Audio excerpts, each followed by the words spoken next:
you there.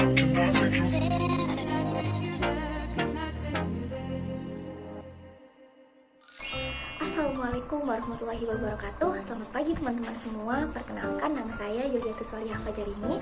Dan pada kesempatan kali ini saya ingin mengajak teman-teman semua untuk membahas salah satu topik yang sangat menarik di mata kuliah bisnis internasional. Wah, apa ya kira-kira? Yap, benar sekali. Kali ini kita akan membahas tentang integrasi ekonomi antar negara. Wah, sangat menarik kan? Nah, jadi sebelumnya teman-teman udah pada tahu belum apa sih yang dimaksud dengan integrasi ekonomi antar negara? Lalu apa aja ya tahapan dan contoh-contohnya? Dan apa juga sih dampak yang dapat diberikan ke negara Indonesia? Apakah lebih banyak dampak positif atau malah lebih banyak dampak negatifnya? Nah, belum tahu kan? Penasaran kan? Ya udah, yuk langsung aja kita bahas satu persatu. Nah, sebelum kita ngebahas lebih lanjut nih tentang integrasi ekonomi, teman-teman pasti belum tahu kan apa sih integrasi ekonomi itu? Ada baiknya kita harus tahu dulu, ya kan? Nah, jadi integrasi ekonomi secara umum didefinisikan sebagai penghapusan semua hambatan perdagangan serta mengintegrasikan ekonomi, teknologi, sosial budaya, dan politik di sebuah kawasan regional melalui kebijakan yang dibuat bersama. Nah, integrasi ekonomi sendiri bertujuan untuk mencapai kemakmuran yang tinggi melalui liberalisasi perdagangan di antara negara-negara anggota.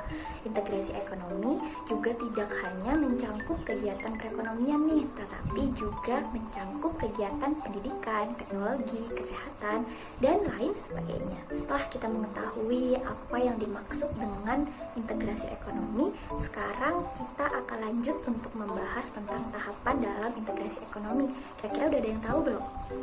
Nah, kalau belum tahu, jadi di integrasi ekonomi sendiri memiliki 4 tahapan. Nah, yang pertama itu ada area perdagangan bebas atau biasa disebut sebagai free trade area. Dan yang kedua ada serikat pabean atau common unions. Dan yang ketiga ada pasar bersama atau common market. Dan yang terakhir ada serikat ekonomi atau economic union. Nah, coba yuk kita bahas satu persatu. Yang pertama ada area perdagangan bebas atau free trade area. Nah, free trade area ini merupakan bentuk integrasi ekonomi di mana semua hambatan perdagangan tarif maupun non-tarif di antara negara-negara anggota telah dihilangkan sepenuhnya. Namun, masing-masing negara anggota tersebut masih berhak untuk menentukan sendiri apakah mereka hendak mempertahankan atau menghilangkan hambatan perdagangan yang diterapkannya terhadap negara-negara luar yang bukan anggota. Nah, yang kedua ada serikat pabean atau custom unions, di mana pada tahapan ini mereka mewajibkan untuk semua anggota untuk tidak hanya menghilangkan semua bentuk hambatan perdagangan di antara mereka, namun juga menyeragamkan kebijakan perdagangan mereka. Jadi, masing-masing negara anggota tidak lagi bebas menentukan kebijakan komersialnya dengan negara-negara lain. Nah, udah tahu kan bedanya antara common union dan free trade area tadi? Kemudian yang ketiga ada pasar bersama atau common market. Nah, pada bentuk integrasi ini bukan hanya perdagangan barang saja yang dibebaskan, namun juga arus-arus faktor produksi seperti tenaga kerja, modal, dan lain sebagainya. Nah, contohnya itu ada Uni Eropa nih, kalau teman-teman sering dengar. Nah, di Uni Eropa itu mereka telah mencapai status common market pada akhir tahun 1992. Hebat banget kan? Oke, selanjutnya yang terakhir ada serikat ekonomi atau economic union. Nah, pada tahap ini harmonisasi atau penyelarasan dilakukan lebih jauh, bahkan dengan menyeragamkan kebijakan-kebijakan moneter dan fiskal dari masing-masing negara anggota. Nah, ini merupakan tipe kerjasama yang paling tinggi dalam integrasi ekonomi. Ingat ya, ada 4 tahapan dalam integrasi ekonomi. Nah, selanjutnya kita akan bahas tentang integrasi ekonomi regional. Tadi kan kita udah bahas nih tentang integrasi ekonomi itu apa, kemudian tahapannya itu bagaimana, dan sekarang kita akan lanjut bahas tentang integrasi ekonomi regional. Teman-teman udah pada tahu belum? Nah, pasti belum kan? Jadi, integrasi ekonomi regional merupakan kerjasama negara-negara yang saling berdekatan secara geografis dalam hal ekonomi. Nah, ada beberapa alasan loh kenapa sih negara itu melakukan kerjasama ekonomi ekonomi regional, yang pertama kita bisa lihat dari segi ekonomi dan politik ya. Nah, biasanya negara-negara itu cenderung merasakan ketidakpuasan terhadap sistem kerjasama internasional, khususnya WTO, dan sistem yang merugikan negara-negara berkembang, sementara menguntungkan negara-negara maju. Nah, kemudian membangun kekuatan politik di ranah internasional, menambah keamanan karena hubungan yang baik dapat menghindari konflik. Nah, yang kedua dari segi ekonomis. Jadi, suatu negara itu bisa dijadikan pengkhususan untuk produksi atau penghasil komoditas tertentu sebagai positive sum game yang menguntungkan satu sama lain, khususnya dalam hal penanaman modal. Nah, kemudian yang ketiga dari segi politis. Nah, alasan mengapa dilakukan integrasi ekonomi regional, yang pertama itu mampu menginisiatif adanya kerjasama politik antar negara anggota. Yang kedua, meningkatkan ketahanan politik negara-negara anggota dengan adanya pengelompokan secara ekonomi. Nah, teman-teman sekarang udah paham kan apa sih integrasi ekonomi regional? Jadi langsung aja yuk kita bahas tentang bentuk-bentuk integrasi ekonomi regional nih. Yang pertama, ada integrasi ekonomi regional di Eropa. Jadi integrasi ekonomi regional di Eropa ini biasanya kita sebut dengan atau kita dengar dengan Uni Eropa ya, pasti sering dengar kan? Jadi tujuan mereka membentuk integrasi ekonomi regional di Eropa ini adalah untuk mencapai perdamaian abadi dan mempertahankan panggung politik ekonomi. Nah, syarat-syarat untuk bergabung dengan Uni Eropa ini cukup sulit loh, dan cenderung anggotanya merupakan negara maju. Kemudian Uni Eropa ini didirikan oleh Belgia, Prancis, Jerman Barat, Italia, Luxembourg, dan Belanda. Nah, teman-teman bisa lihat ya evolusi dari Uni Eropa di gambar sebelah kiri aku. Kalian bisa baca sendiri dengan pause videonya. Nah, yang kedua ada integrasi ekonomi di Amerika Utara. Pada tahun 1994, untuk menciptakan pasar bebas di dunia, dimulai sebuah negosiasi tentang Perjanjian Perdagangan Bebas Amerika Utara atau NAFTA, yang saat ini hampir menjangkau lebih dari 445 juta konsumen dengan total output hampir 16,8 triliun. Wow! Nah, kesepakatan ini diprakarsai oleh 3 negara, yaitu ada Amerika Serikat, Kanada, dan yang terakhir ada Meksiko. NAFTA sendiri memiliki tujuan untuk menghilangkan penetapan tarif dalam perdagangan bilateral di antara 3 negara anggota. Nah, teman-teman bisa lihat nih di sebelah kiri aku ada output dari NAFTA. Kalian bisa baca sendiri ya. Selanjutnya ada integrasi ekonomi regional di Amerika Latin. Nah, jadi yang pertama itu mereka mulai menginisiasi untuk membentuk yang namanya Kawasan Perdagangan Bebas Amerika atau FTAA yang membahas mengenai isu-isu ekonomi. Selain itu juga dikarenakan terjadi perpecahan antara kubu Amerika Serikat dengan negara-negara di Amerika Selatan. Nah, teman-teman bisa lihat ya, ini merupakan salah satu kesepakatan yang disepakati oleh dua negara yang sedang berselisih ini. Jadi, dengan adanya FTAA, dua negara yang sedang berselisih yang juga memiliki pengaruh besar di Amerika harus menyepakati isu-isu tersebut. Setelah berjalannya FTAA ini telah memberikan implikasi yang baik, tetapi progresnya cukup lambat, sehingga mereka menginisiasi pembentukan Pasar Bersama Amerika Tengah pada tahun 1960 yang beranggotakan Costa Rica, El Salvador, Guatemala, Honduras, dan Nicaragua. Nah, Pasar Bersama Amerika Tengah ini merupakan kesepakatan bersama perdagangan negara-negara di Amerika Tengah yang kemudian runtuh pada tahun 1969.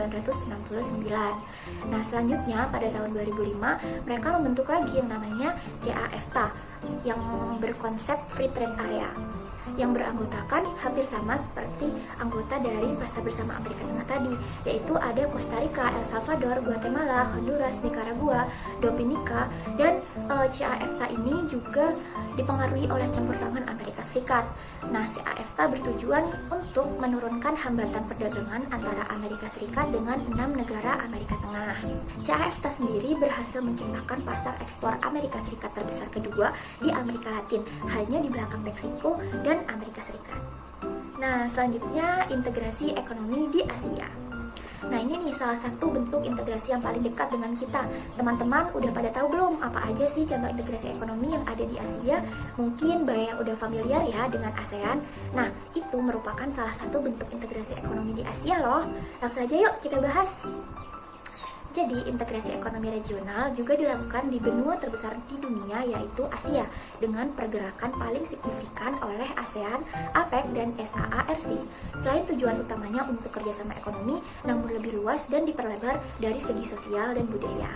Nah, yang pertama kita bahas tentang ASEAN dulu nih. ASEAN merupakan singkatan dari Asosiasi Bangsa-Bangsa Asia Tenggara, di mana memiliki tujuan untuk mendorong perdagangan bebas antar negara anggota, juga dalam hal pertumbuhan ekonomi, kemajuan sosial, pengembangan budaya, dan mempromosikan perdamaian dan stabilitas. Nah, teman-teman bisa lihat di sebelah kiri aku, ini tuh ada perkembangan atau evolusi dari ASEAN, mulai dari tahun 1987 sampai 2015. Nah, selanjutnya ada SAARC. SAARC ini juga masih di kawasan Asia ya. SAARC atau Asosiasi Asia Selatan untuk Kerjasama Regional, di mana didirikan pada tahun 1985 oleh beberapa negara, diantaranya ada Bangladesh, Bhutan, India, Maladewa, Nepal, Pakistan, Sri Lanka, serta Afghanistan yang bergabung pada tahun 2007. Kemudian selama bertahun-tahun SAARC telah berubah dari hubungan bilateral menuju terciptanya kesepakatan seluruh wilayah untuk integrasi ekonomi, pajak ganda, standar produk, perdagangan bebas, dan arbitrase sengketa perdagangan. Kemudian negara-negara anggota SAARC sendiri mereka belum membuka perbatasan mereka. Jadi negara-negara tersebut bergerak menuju tujuan melalui sistem penurunan tarif dengan apa yang dikenal sebagai kawasan perdagangan bebas Asia atau South Asia Free Trade Area atau SAFTA. Nah, yang terakhir di integrasi ekonomi regional Asia ada yang namanya APEC. APEC merupakan komunitas ekonomi multilateral negara-negara yang berada di kawasan Asia Pasifik, di mana kebanyakan anggotanya merupakan negara-negara berkembang. Nah, kerjasama yang diwujudkan meliputi perdagangan, stabilitas ekonomi, dan investasi asing antar negara anggota. Nah, tujuan dari APEC sendiri yaitu meningkatkan kerjasama multilateral dan menaikkan ekonomi negara-negara Pasifik dan menumbuh kembangkan saling ketergantungan di kawasan ini. APEC juga merupakan perserikatan negara-negara yang memiliki sifat tidak mengikat dalam hal komitmen, karena keputusan-keputusan yang dibuat dalam konferensi-konferensi yang diadakan didasarkan atas sukarela. Nah, bentuk integrasi terakhir ada integrasi di Afrika dan Timur Tengah. Tadi kan udah kita bahas nih, ada integrasi di Eropa, di Asia, di Amerika. Sekarang kita bahas di Afrika dan Timur Tengah. Jadi integrasi ekonomi regional di Afrika pada blok Afrika, integrasi ekonominya terlihat tidak begitu signifikan. Namun ada beberapa yang muncul di benua ini, diantaranya ada yang namanya AAC atau East African Community yang mengalami naik turun selama hampir 24 tahun sejak mereka berdiri. East African Community merupakan perserikatan tiga negara yaitu Kenya, Uganda, dan Tanzania dengan atas dasar kebutuhan dan perkembangan dalam hal keamanan, politik, dan tentunya ekonomi. AIC sendiri merupakan badan yang menginisiasi agar perkembangan tiga negara anggota dapat terwujud, terutama dalam hal infrastruktur negara-negara tersebut. Nah, ada 5 hal yang diinisiasi untuk diwujudkan dalam AIC. Yang pertama ada investasi asing, yang kedua ada pasar modal, kemudian ada infrastruktur, ada telekomunikasi, dan imigrasi. Nah, selain ada AIC, contoh lain integrasi regional di Afrika dan Timur Tengah ada yang namanya Komunitas Ekonomi Negara-Negara Afrika Barat atau ECOWAS. Kemudian ada Bersama untuk Afrika Timur dan Selatan atau COMESA. Selanjutnya ada Komunitas Ekonomi Negara-Negara Afrika Tengah atau CAAC. Selanjutnya ada Serikat Bea Cukai Afrika Selatan, Komunitas Pembangunan Afrika Selatan atau SADC, dan Dewan Kerjasama Teluk atau GCC, dan yang terakhir ada Uni Afrika atau AU. Wah, nggak terasa ya, kita udah sampai nih di pembahasan terakhir. Semoga teman-teman masih antusias dan semangat ya.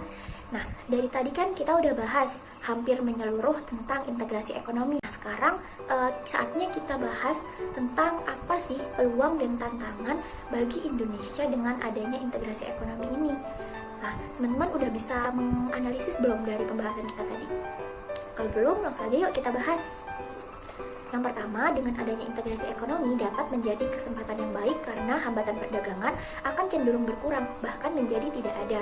Hal tersebut dapat berdampak pada peningkatan ekspor yang akhirnya akan meningkatkan gross domestic product di Indonesia. Nah, di sisi lain, muncul tantangan baru juga bagi Indonesia, yaitu berupa permasalahan banyaknya barang impor yang akan mengalir dalam jumlah banyak ke Indonesia, yang akan mengancam industri lokal. Kemudian, dari sisi investasi, kondisi ini dapat menciptakan iklim yang mendukung masuknya foreign direct investment atau FDI yang dapat menstimulus pertumbuhan ekonomi melalui perkembangan teknologi, penciptaan lapangan kerja, pengembangan sumber daya manusia atau human capital, dan akses yang lebih mudah kepada pasar dunia. Meskipun begitu, kondisi tersebut dapat memunculkan expoliation risks di Indonesia yang masih memiliki tingkat regulasi yang kurang mengikat, sehingga dapat menimbulkan tindakan eksploitasi dalam skala besar terhadap ketersediaan sumber daya alam oleh perusahaan asing yang masuk ke Indonesia. Nah, yang terakhir dari aspek ketenagakerjaan, terdapat kesempatan yang sangat besar bagi para pencari kerja karena tersedia banyak lapangan kerja. Selain itu, akses kita untuk pergi ke luar negeri juga dapat lebih mudah, bahkan bisa jadi tanpa ada hambatan. Ya kan? Sekarang kan udah banyak sekali tuh program untuk kerjasama internasional ya. Kita sebagai mahasiswa ataupun pencari kerja dapat dengan mudah untuk pergi ke luar negeri. Nah, tetapi hal ini dapat menjadi tantangan juga loh bagi Indonesia karena Indonesia berada pada peringkat 108 di dunia dari segi kualitas sumber daya manusia. Nah, indeks pembangunan Indonesia juga masih dikategorikan menengah. Dilihat dari sisi pendidikan dan produktivitas, Indonesia juga masih kalah bersaing dengan tenaga kerja yang berasal dari Malaysia, Singapura, dan juga Thailand. Oleh karena itu, sekarang saatnya kita untuk meningkatkan kualitas diri kita agar dapat bersaing nih dengan tenaga kerja yang datang dari luar. Jangan mau kalah, masa kita dijajah oleh tenaga kerja lain, ya kan? Oke teman-teman, wah nggak terasa ya pembahasan kita kali ini udah selesai loh. Wow, banyak banget kan yang udah dibahas. Dan saya berharap teman-teman dapat memahaminya dengan baik ya, dan dapat menambah wawasan serta ilmu pengetahuan dari teman-teman dan juga saya sendiri. Mohon maaf apabila ada salah. Wassalamualaikum warahmatullahi wabarakatuh. Sampai jumpa di kesempatan selanjutnya.